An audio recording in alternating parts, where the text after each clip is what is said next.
Hello friends, welcome to मंथन IQ with Chandresh. मंथन IQ with Chandresh के इस ऑनलाइन प्लेटफॉर्म में आप सभी का स्वागत है। दोस्तों, हमारे द्वारा यहाँ पर डेली करंट अफेयर डिस्कस किया जाता है। जैसा कि आज है 21 जनवरी। 21 जनवरी से संबंधित आपके परीक्षाओं से संबंधित जो भी महत्वपूर्ण करंट अफेयर है, हम उनको यहाँ पर डिस्कस करेंगे। दोस्तों, चैनल को लाइक करें, शेयर करें, सब्सक्राइब करें। हम अपने सेशन को स्टार्ट करते हैं। दोस्तों, आज का हमारा पहला क्वेश्चन है, हाल ही में किस देश ने भारत के साथ समुद्री प्रदूषण नियंत्रण को लेकर संयुक्त सैन्य अभ्यास किया है? जिसका ऑप्शन है जापान, रूस, ऑस्ट्रेलिया, श्रीलंका। जिसका सही ऑप्शन है ऑप्शन नंबर ए, यानी कि जापान ने। बात किया जाए जापान के अन्य तथ्यों की, तो जापान की कैपिटल है टोक्यो, जापान की करेंसी है येन और जापान के प्रधानमंत्री हैं साने ताकाइची। कौन है? साने ताकाइची हैं। बात किया जाए साने ताकाइची की, तो साने ताकाइची जापान की पहली महिला प्रधानमंत्री बनी हैं। बात किया जाए जापान के बारे में अन्य तथ्यों की, तो जापान भारत ने हाल ही में जापान को पछाड़कर दुनिया की चौथी सबसे बड़ी अर्थव्यवस्था बना है। बात किया जाए दुनिया के सबसे बड़ी 4 अर्थव्यवस्था वाले देशों की, तो पहले नंबर पर है अमेरिका, दूसरे नंबर पर है आपका चीन, तीसरे नंबर पर है जर्मनी, चौथे नंबर पर है भारत। बात किया जाए अन्य तथ्यों की, तो जो है कि 20वीं विश्व एथलेटिक्स चैंपियनशिप टोक्यो में आयोजित हुआ। जापान एवं भारत के बीच युद्धाभ्यास की बात की जाए, तो धर्म गार्जियन युद्धाभ्यास भारत और जापान के बीच में आयोजित होता है। कौन सा युद्धाभ्यास? धर्म गार्जियन युद्धाभ्यास। जापान ने हाल फिलहाल में गहरे समुद्र से दुर्लभ खनिज युक्त मिट्टी के खनन एवं परीक्षण की योजना पर मंजूरी दी है। हम बढ़ते हैं अपने अगले क्वेश्चन की तरफ। हमारा आज का अगला क्वेश्चन है, हाल ही में किस राज्य ने अवैध शिकार को रोकने के लिए एआई संचालित थर्मल ड्रोन निगरानी प्रणाली की शुरुआत की है?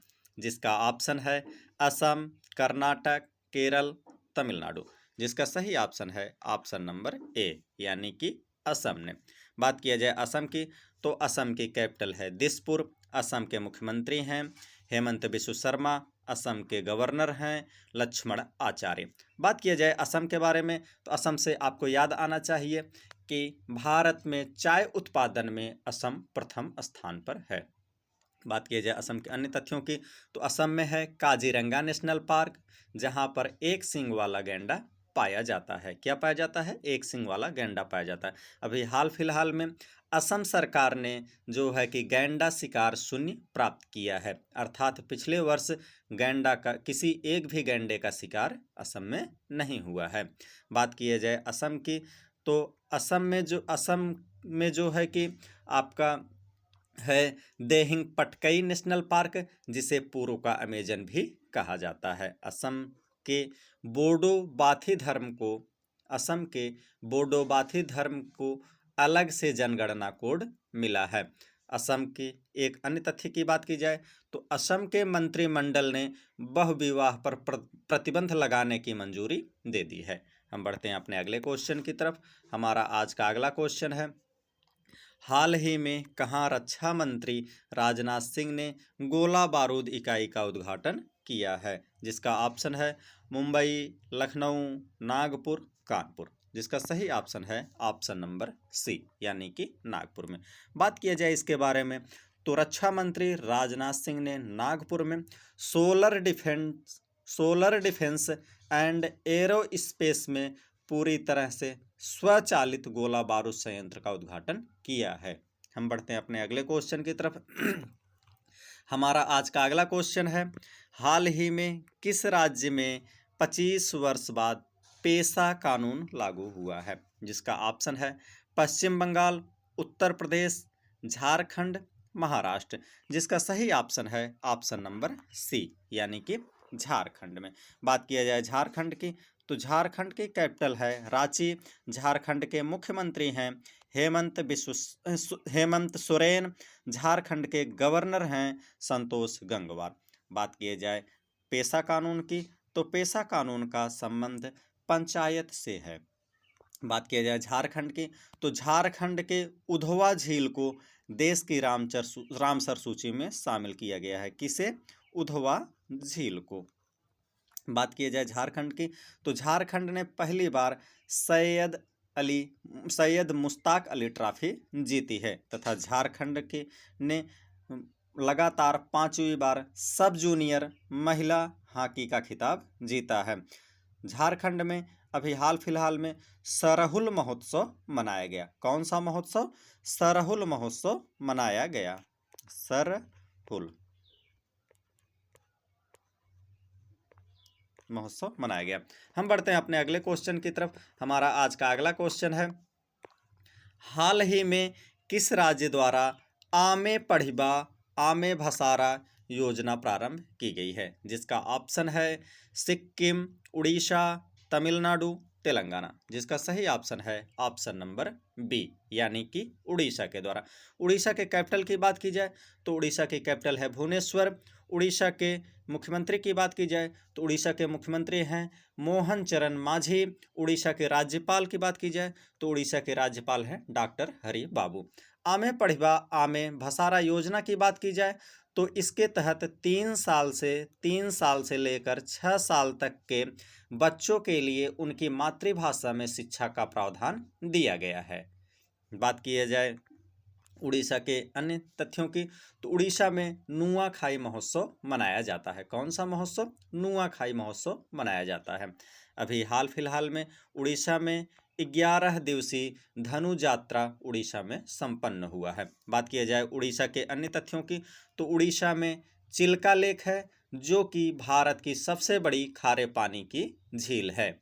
बात किया जाए उड़ीसा के अन्य तथ्य की, तो उड़ीसा के 2 समुद्र तटों सोनापुर बीच तथा गोल्डन बीच को अंतर्राष्ट्रीय ब्लू फ्लैग प्रमाणन मिला है। हम बढ़ते हैं अपने अगले क्वेश्चन की तरफ।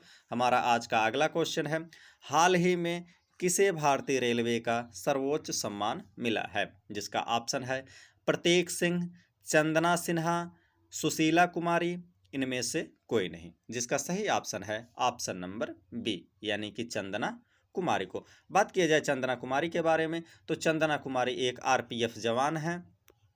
आरपीएफ का फुल फॉर्म होता है रेलवे प्रोटेक्शन फोर्स। बात किया जाए इनके बारे में, तो इन्होंने जो है कि आपके बच्चों से संबंधित सुरक्षा एवं उनकी तस्करी से रोकथाम के लिए सर्वोच्च पुरस्कार मिला है। बात किया जाए कुछ अन्य तथ्यों की, तो इटली ने गोवा के उद्योगपति निवास डेम्पो को प्रतिष्ठित नागरिक पुरस्कार दिया है। बात की जाए प्रधानमंत्री नरेंद्र मोदी की, तो प्रधानमंत्री मोदी को इथियोपिया का सर्वोच्च पुरस्कार द ग्रेट ऑनर निशान ऑफ इथियोपिया मिला है। बात किया जाए एक अन्य तथ्यों की, तो सीआरपीएफ के अधिकारी दिनेश खटक को गृह मंत्री दक्षता पुरस्कार मिला है। क्या मिला है इनको? गृह मंत्री दक्षता पुरस्कार मिला है। हम बढ़ते हैं अपने अगले क्वेश्चन की तरफ। हमारा आज का अगला क्वेश्चन है, हाल ही में 2 दिवसीय उत्तरार्ध महोत्सव कहाँ आयोजित किया गया? जिसका ऑप्शन है पश्चिम बंगाल, गुजरात, महाराष्ट्र, तमिलनाडु। जिसका सही ऑप्शन है ऑप्शन नंबर बी, यानी कि गुजरात। बात किया जाए गुजरात की, तो गुजरात की कैपिटल है गांधीनगर। गुजरात के मुख्यमंत्री हैं भूपेंद्र भाई पटेल। गुजरात के गवर्नर हैं आचार्य देवव्रत। कौन है? आचार्य देवव्रत। बात किया जाए गुजरात की, तो गुजरात 33 वर्ष बाद पुनः टाइगर स्टेट घोषित किया गया है। कितने वर्षों बाद? 33 वर्षों बाद। बात किया जाए गुजरात की, तो भारत में कृत्रिम बुद्धिमत्ता अनुसंधान संगठन गुजरात के गांधीनगर में स्थापित होगी। बात की जाए सौर ऊर्जा की, तो छत पर सौर ऊर्जा के मामले में गुजरात सबसे अग्रणी राज्य बनकर के उभरा है। बात की जाए गुजरात की, तो गुजरात के मोढेरा में भारत के पहले ग्रीन टाउन प्रमाणित किया गया है, ग्रीन टाउन के रूप में। और ये जो है कि आपका 2 दिवसीय उत्तरार्ध महोत्सव, इसका भी आयोजन गुजरात में किया गया है, गुजरात के मोढेरा में। हम बढ़ते हैं अपने अगले क्वेश्चन की तरफ, जो कि आज का हमारा लास्ट क्वेश्चन होगा। हाल ही में किसने समुद्री तट पश्चिमी समुद्री तट के कोस्ट गार्ड कमांडर के तौर पर कार्यभार संभाला है? जिसका ऑप्शन है नागेश कपूर, सोमेश सेन, जनरल एम.बी. पाठक, अमर सुब्रमण्यम। जिसका सही ऑप्शन है ऑप्शन नंबर सी, यानी कि जनरल एम.बी. पाठक को नियुक्त किया गया है। बात किया जाए अन्य नियुक्तियों की, तो जस्टिस ए मोहम्मद मुश्ताक को सिक्किम हाई कोर्ट का मुख्य न्यायाधीश नियुक्त किया गया है। किसे? जस्टिस मोहम्मद ए मुश्ताक को। और जो है कि आपके भारतीय वायुसेना के vice chief of air staff air marshal Nagesh Kapoor को नियुक्त किया गया है। न्यूयॉर्क शहर के मेयर के रूप में जोहरान ममदानी को नियुक्त किया गया है। आर.के. अग्रवाल को एफसीआई का प्रमुख नियुक्त किया गया है। राकेश अग्रवाल को एनआईए का प्रमुख नियुक्त किया गया है। दोस्तों, राकेश अग्रवाल और आर.के. अग्रवाल में कंफ्यूज मत होइएगा, आप लोग बार बार इसको रिवाइज कर लीजिएगा। तथा हुंडई मोटर इंडिया के एमडी एंड सीईओ तरुण गर्ग को नियुक्त किया गया है। दोस्तों, डेली करंट अफेयर के लिए मंथन IQ विद चंद्रेश चैनल को लाइक करें, शेयर करें, सब्सक्राइब करें। आप सभी का बहुत बहुत धन्यवाद दोस्तों।